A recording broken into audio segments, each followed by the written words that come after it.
কবর জিয়ারতের 1 লাভ, মৃত্যুর কথা স্মরণ হবে। কথা বলেন ঠিক না বেঠিক? এখানে একটা কথা স্মরণ রাখবেন, কবর জিয়ারত, কবর বাড়িতে যায় কবর জিয়ারত করা এটা পুরুষের জন্য, নারীদের জন্য নিষেধ।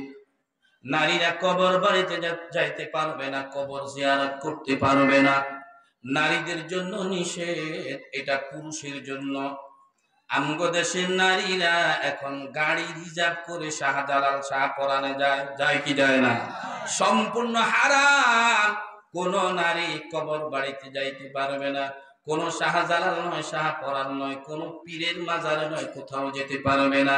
শুধু একটা জায়গায় যেতে পারবে, আমার নবী, দয়ার নবী, মায়ার নবী, হায়াতের নবী, জিন্দা নবী রওজায়ে আতহার জিয়ারতে যেতে পারবে।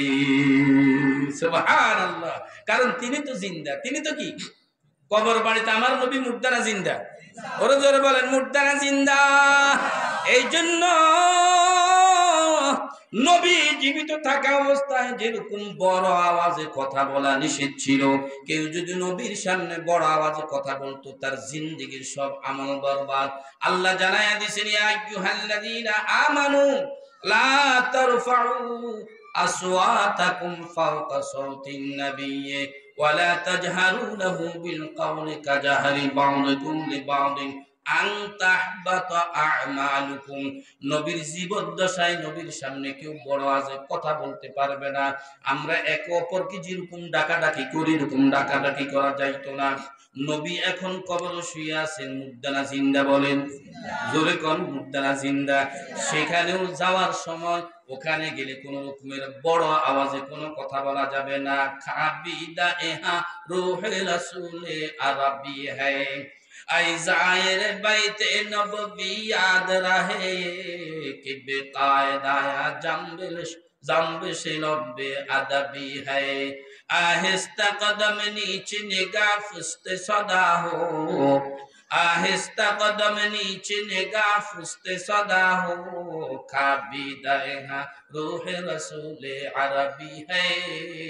आई जायर बैते नबवी याद रहे कि बेकायदाया जम्ब से लब्बे अदबी है। রহমতের নবীর রুহানি সন্তান পুরুষেরাও মেয়েরাও বাবা যেরকম সন্তানের সাথে দেখা সাক্ষাৎ করতে বাধা নাই, সন্তানের যেরকম বাবার সাথে মায়ের সাথে দেখা সাক্ষাৎ করতে কোনো বাধা নাই। নবীর সকল উম্মত নারী পুরুষ সবাই রওজায়ে আতহারে গিয়া নবীর সাথে দেখা সাক্ষাৎ করে সালাম দিতে পারে। এই জন্য নারীরা সেখানে যেতে পারবে। কোন মাজারে গিয়া, পীরের মাজারে গিয়া সেখানে গিয়া জিয়ারত করা শুধু সেটা নয়, যে কোনো কবর বাড়িতে নারীরা জিয়ারত করতে পারবে না, এটা হারাম। বলেন এটা কি? জোরে বলেন এটা কি? এটার অনেকগুলি কারণের একটা কারণ হলো নারীদের গুনাহ কম, অপরাধ কম, কারণ তাদের দায়িত্ব কম। পুরুষের গুনাহ বেশি হয়, দায়িত্ব বেশি। সারা দুনিয়া নিয়ে চিন্তা করা লাগে, সারা দুনিয়া নিয়ে ব্যস্ত হওয়া লাগে। নারীরা থাকবে 4 দেওয়ালের ভিতরে। এখন তো পুরাটাই উল্টা হয়ে গেছে। হায় হায়, সেই আপনার ইয়েদের মতো, এই চাইনা গো, এই এটাকে কি বলা হয়, বৌদ্ধদের মতো। বৌদ্ধদের নারীরা বাহিরে থাকবে আর পুরুষেরা ভিতরে বসে বসে খালি মশা মারবে।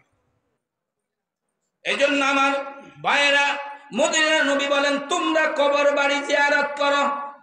কবর বাড়িতে গেলে আখিরাতের কথা স্মরণ হয়, মৃত্যুর কথা স্মরণ হয়। কথা বলেন ঠিক না বেঠিক? হযরত ওসমান গনি রাদিয়াল্লাহু তাআলা আনহু তিনি যখন কবরের পাশ দিয়া যাইতেন, কোন কবরের পাশ দিয়া যাইতেন, কবরের পাশে দাঁড়াইয়া তিনি কাঁদতেন।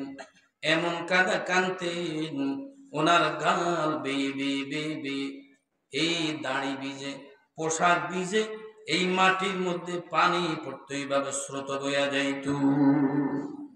এত অধিক পরিমাণে কাঁদতেন কবর পাশ দিয়া। আর আমাদের জীবনটা এত বড় কঠিন, আমরা থাকতো কবর বাড়িতে, আমরা একটু দোয়া পড়বো, একটু তাকাবো, গান বাজাইতে বাজাইতে, মোবাইল ফোন টিপতে টিপতে কবরের পাশ দিয়া যায়। কথা বলেন ঠিক না বেঠিক? একটা কথা স্মরণ রাখবেন আমার ভাইয়েরা, ভালো করে স্মরণ রাখবেন।